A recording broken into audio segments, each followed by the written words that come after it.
La historia de los 4 años del gobierno del presidente Iván Duque, que está a 6 días escasos de concluir, y por supuesto hemos visto en todos los medios de comunicación todo tipo de balances: el balance económico, el balance político, el balance jurídico, el balance de obras, el balance de la salud. Y hay un balance que nos llama especialmente la atención y que surge de la Fundación para la Libertad de Prensa. Tiene que ver con la relación del presidente Duque y los medios de comunicación. Nos acompaña a esta hora Jonathan Bock, el director de la Fundación para la Libertad de Prensa. Jonathan, muy buenos días. Gustavo, muy buenos días. ¿Qué concluyeron ustedes de la relación del presidente Duque con los periodistas y los medios de comunicación? Pues Gustavo, nosotros hicimos un balance de estos 4 años donde, además de una serie de hechos que fueron hito y que marcaron, pues desde nuestro punto de vista, un deterioro en las condiciones para el trabajo de la prensa, y son sobre todo en 3 aspectos. El primero es que hay un aumento de las agresiones y de las amenazas en contra de los periodistas. Además hubo 5 casos de asesinatos en estos últimos 4 años y es un aumento significativo con el cuatrienio anterior. Además también pues resaltamos en este balance que hacemos, y es que hubo un deterioro en esa relación directa entre el presidente, la presidencia en general y diferentes sectores de los medios, donde se terminó construyendo una relación que segmentó a los medios de comunicación entre amigos y enemigos del gobierno, o por lo menos así pues eran percibidos por el círculo cercano de asesores del presidente Iván Duque. Y finalmente también detallamos que hay un alto gasto en presupuesto de publicidad oficial. Esos son los 3 pues conclusiones que nosotros resaltamos y que, como mencionamos en el informe, pues vemos que hubo unas condiciones que no fueron favorables para el ejercicio periodístico. Vamos por parte, Jonathan, porque me interesa primero la relación del presidente con la prensa. Hay palabras que alrededor de este escenario se esgrimen siempre con mucha facilidad, como censura. ¿En ese apartado hubo algo que reclamarle al presidente Duque durante sus 4 años de gobierno? Pues fue un presidente que se alejó de los medios, prefirió crear sus propios canales de comunicación.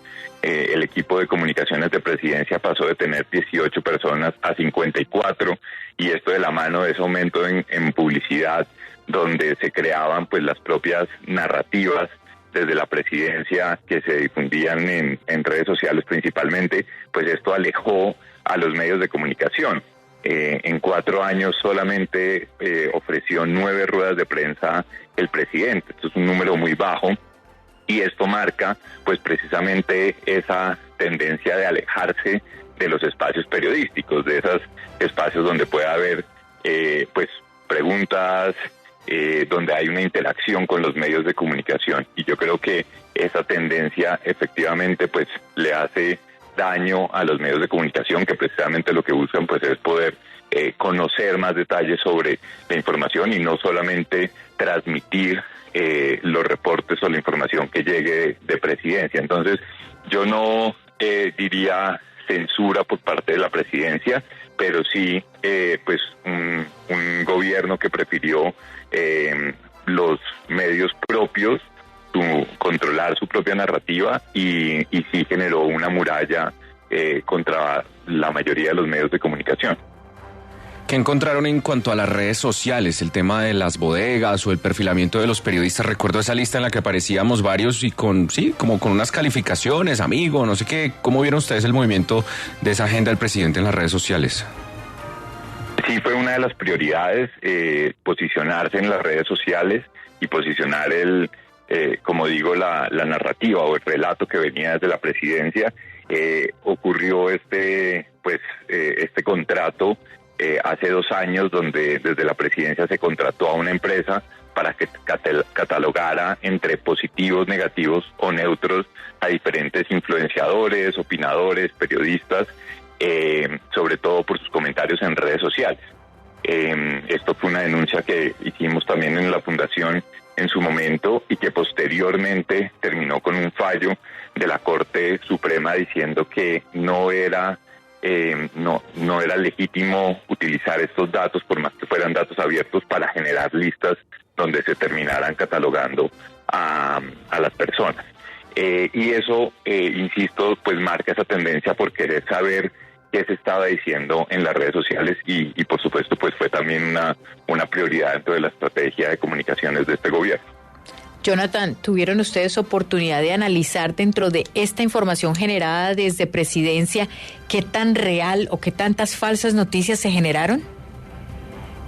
Sí, también ese es un análisis que hacemos y ahí pues recordamos un capítulo que para nosotros es paradójico y que tiene que ver con la entrevista que da el presidente Iván Duque a la cadena BBC en Londres en un programa que se llama Hard Talks, ¿no? O charlas difíciles, donde el presidente Duque termina diciendo unos datos que sencillamente no corresponden a la verdad y que esto fue, pues así fue corroborado por portales como Colombia Check o La Silla Vacía, que hacen esta verificación de los discursos y pues mostraba que esa información que se estaba entregando no era cierta. Y sin embargo, paradójicamente, el presidente Iván Duque es el que le termina diciendo al periodista que es él quien está diciendo mentiras. Entonces, sí hubo varias ocasiones en donde el discurso del presidente no era acorde a los datos reales y pues esto, por supuesto, también afecta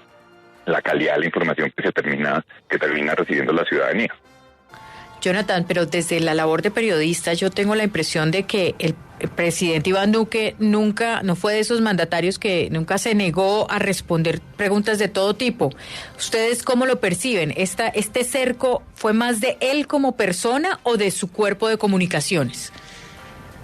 Pues eso también lo decimos en el informe, y es que esta es una estrategia que viene del grupo de asesores de Presidencia, donde pues también varios de los periodistas que consultamos para el informe, un informe que realizamos durante 3 meses, consultando pues derechos de petición y varios testimonios de periodistas, advierten que la figura del presidente pues siempre fue amable y pues recíproca con las solicitudes. Sin embargo, pues este distanciamiento con los medios pues venía también de esa estrategia que implementaron pues sus directores, que eran quienes marcaban pues las entrevistas o si se daban ruedas de prensa o no se daban ruedas de prensa. Mire, finalmente, Jonathan, me interesa volver a la parte de que el presidente controlaba su propia narrativa a través de una inversión. Ustedes hablan de unos gastos alrededor de 46.000 millones de pesos. ¿Estos gastos son en pauta o en creación de medios? ¿Y qué tan altos son con relación a las de presidentes anteriores? Ese gasto de 46.000 millones de pesos son cifras además entregadas por la presidencia. La mayoría de estos contratos estaban para posicionar, para contratar a empresas para que sirvieran para posicionar pues los logros del presidente, la buena imagen, cuando se cuadraban las giras en el exterior, pues que hubiera cubrimiento de medios de comunicación o que aparecieran publicaciones entregadas por la presidencia en diferentes medios. Todo esto es lo que termina configurando y pues priorizar esa narrativa, pero sobre todo es que se aleja de los propósitos de la comunicación o de la publicidad oficial, que tiene que ver con comunicarse con la ciudadanía para generar para difundir políticas públicas o para difundir también pues cuáles son como los derechos y deberes de los ciudadanos. Entonces aquí está claro que había un interés personal de posicionar pues el buen nombre y la buena imagen del presidente. La cifra es una cifra muy alta y esto nosotros lo hemos venido advirtiendo, que el gasto en publicidad oficial pues no tiene ningún control institucional, no solamente por los montos, sino también por el propósito que tienen esos contratos.